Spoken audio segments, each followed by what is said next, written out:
It's Jillian from Jilly Bean Pottery, and I wanted to take you through not so much a clay project as a project to make a tool that you can use for clay. So you may have seen me use in my last video that I posted these lovely personalized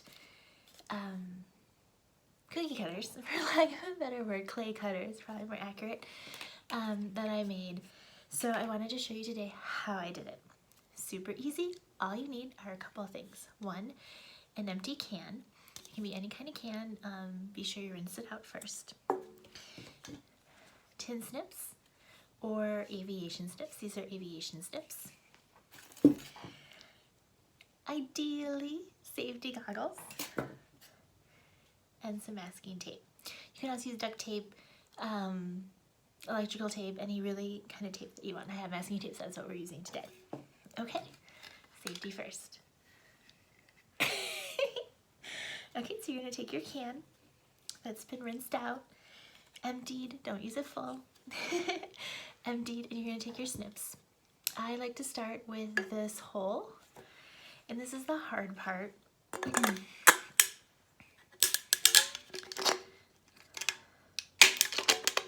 And kind of awkward part, because you're going to be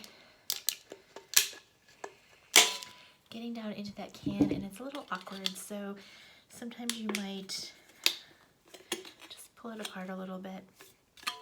Not, it's okay too. Sometimes I can do it, sometimes I can't.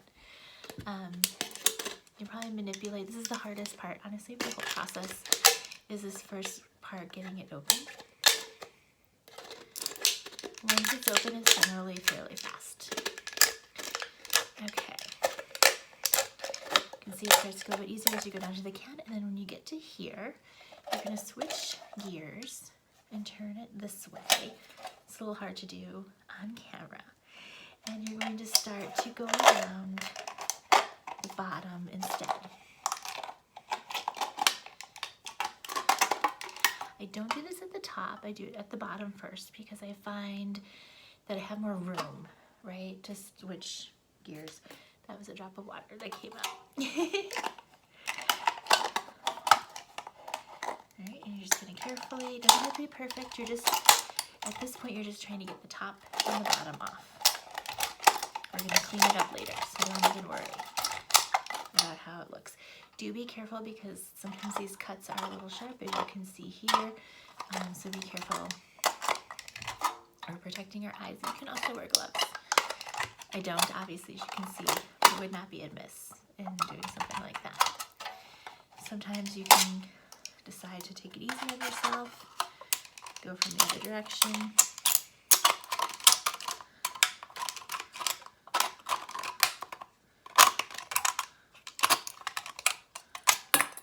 Success! Okay, now we're going to cut the top off.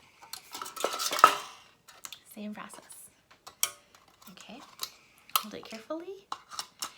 And I like to cut actually at this point here. This part I find is fairly unusable in terms of the cookie cutter idea, so I cut along this line here. And the same with the bottom. You'll see that I've cut like along that, not the true bottom. Okay, so same thing. Once you get it started, it's no big deal, and you're just going to follow that line the best that you can. It doesn't have to be perfect. You can see mine is a little messy. Just take your time. No need to rush.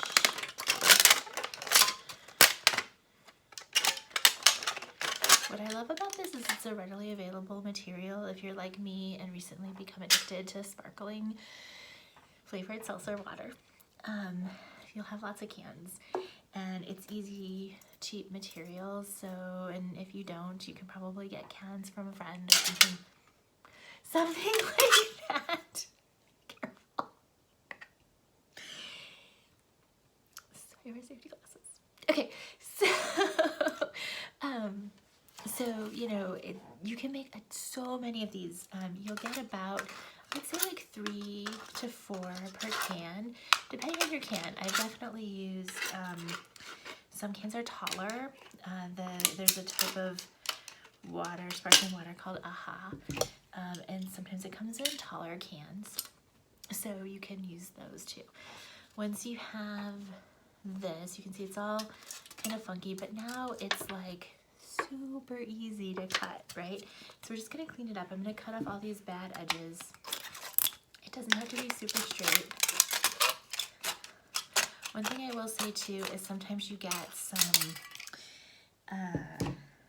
little metal pieces and things, and so you want to put, my camera is not like the greatest of setups, but you want to put, you know, maybe something down below to catch that.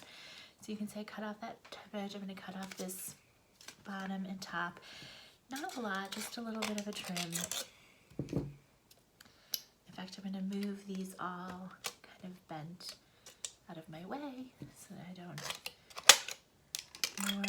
The reason that you have those, I find, is that it really just, you know, you're not able to get the snips in super straight, and so they kind of create all these little cuts accidentally. So you're not going to do that when you're just cutting along here. I'm just going to clean it up. Don't worry about it being perfectly straight. And you'll see I barely took anything off, just those little bit pieces. This one's not as bad either, this end. Just a little to come off, and the same with the top. Now, if you're better than me, or you have, I've used aviation snips, which is what I'm using now. I've also used tin snips. I find tin snips to be a little bit cleaner.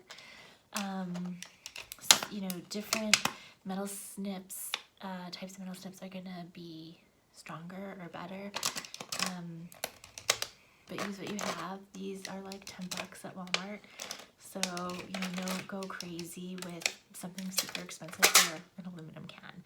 Don't use regular scissors though, because it's not going to cut through these tops very effectively. You might be able to use it at this point. But I find that the metal, the snips made for metal, just works so much easier. So now I have this lovely piece of metal. And this is where I can cut it into, don't worry about the curl, that's fine. It's gonna stay curled until you play with it. You don't wanna put too many creases in this because you wanna use the creases when you start to form your shape. So I'm just gonna cut these into strips. I'm gonna go 3, doesn't really matter. You want enough that you're gonna overlap, as you can see here, overlap the tape on the one end and still have like kind of a clean edge to go down into your clay that's sharp. And so you don't want to like go too stingy. Like I said, it's easy to get cans. I mean, heck, you could probably like, if you really wanted to, go to a park and like pull some out of the garbage and just clean them out. No deal. Okay, same thing. Just gonna cut these. They do not in any way, shape, or form worry if they're straight. Mine are never straight, and they still work just fine. Okay. I guess that's the hard, easiest part. So once you have these, and you can see I got 3 out of that. That's pretty normal for me. Or different thicknesses. If I had kind of gone all this thickness, I might have gotten 4. Doesn't matter. Still gonna work. Okay, I have some that I already previously cut. So what you're going to do is you're going to take one, overlap the ends just a little bit, and you're going to, on that end, match it up. It doesn't have to be matched up on both ends, just the bottom should be aligned on the one end, and that's how you're going to get that nice straight edge, or approximately straight edge. It does not have to be perfect. It will still work. It will still work. So, and then you're going to decide, oh, what shape am I going to use, okay? You can go smaller. As you can see here, you could take this and cut it in half. I used this one. If you watch my pendant video from before, you'll see I use it to make this little circle and cut these little divots for the back of my pendants. I use this one to create this shape. So you can do all sorts of things. You're just going to match this up, get it approximately the size that you want. Say maybe you want to do something a little bit smaller, you can size that. What I'm going to do today is, I don't know, I'm just going to have fun with it. That's the one great thing I like about doing it this way, is that you can create so many different types of shapes that you don't have to worry about, what if I don't like it? Like, okay, who cares? You literally, I get 3 out of a can. Another can right here, and I drink more at some point. It's no big deal. Okay, so got that. Now I'm going to make an interesting, and I'm just going, now you can see here I have a divot here. Maybe this is an owl.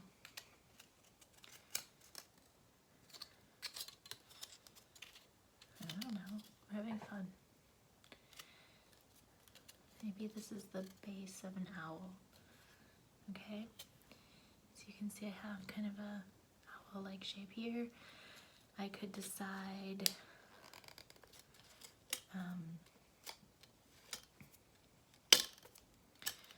to bend that back out. Maybe then I decide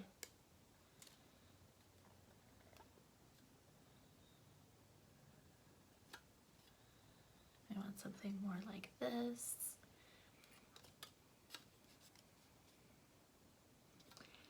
And maybe I decide I want this down here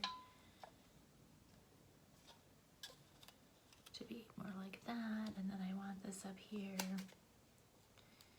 to be more like that. So you can make all sorts of different shapes. There's no right or wrong shape here. I'll show you some of the other ones I've done. I've done this one, done this kind of, it's hard to see from the tape side, diamond one. I've done just a circle, done like a teardrop.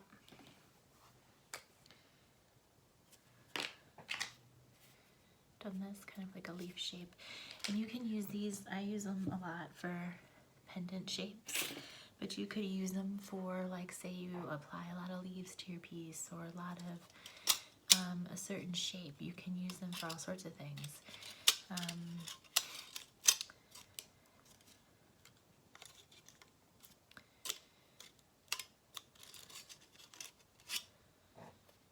So here's kind of a weird shape. I don't know, I kind of like it. Maybe if this wasn't here. What I would caution you about is don't make any super firm creases in the metal until you're sure. Once you have your shape, then you're going to take some tape.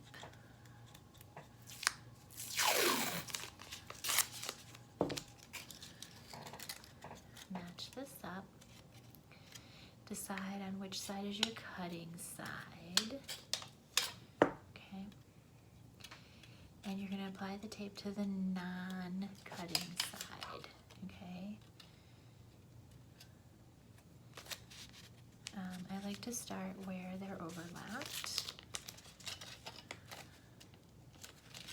And you're going to kind of fit the tape inside.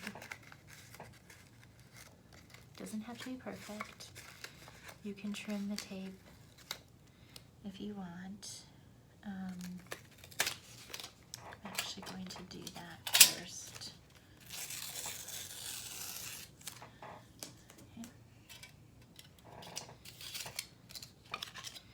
You haven't realized I'm kind of holding this in its suspended shape. Every time I set it down, it like snaps back because it doesn't want to be in this shape, but that's okay. That's why we're going to tape it. If it's easier to do it from the outside, you can. You don't really need to go completely all the way around. As long as you cover the part where it's overlapped, you're usually okay. The one reason to potentially go all the way around is that it's nice to have a safe section in which to press against when you're pushing this into the clay.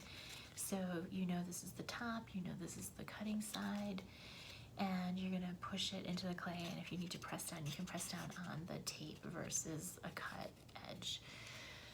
The one caution I'll give you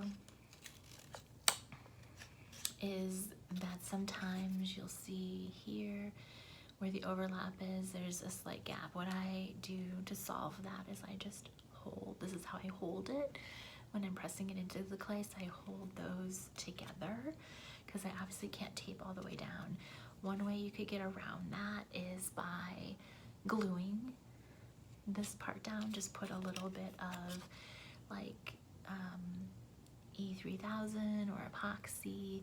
Gorilla Glue would probably work, just a tiny dab, just to keep them fully in place. I've never gone to that step or that length, but you absolutely could. So just some things to keep in mind. And then really the sky is the limit. So you can see here, I have kind of like, ended up with a house after I made all those modifications. I don't know what I'm gonna do with this.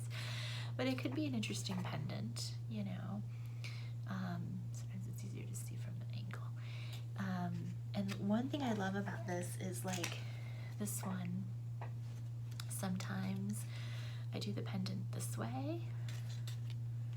Sometimes I do it this way, less this way, but a lot of times I do it this way. Sometimes I just do it this way. So you can take these in a lot of respects, and that's true of this triangle one. So a lot of times I'll do on a corner.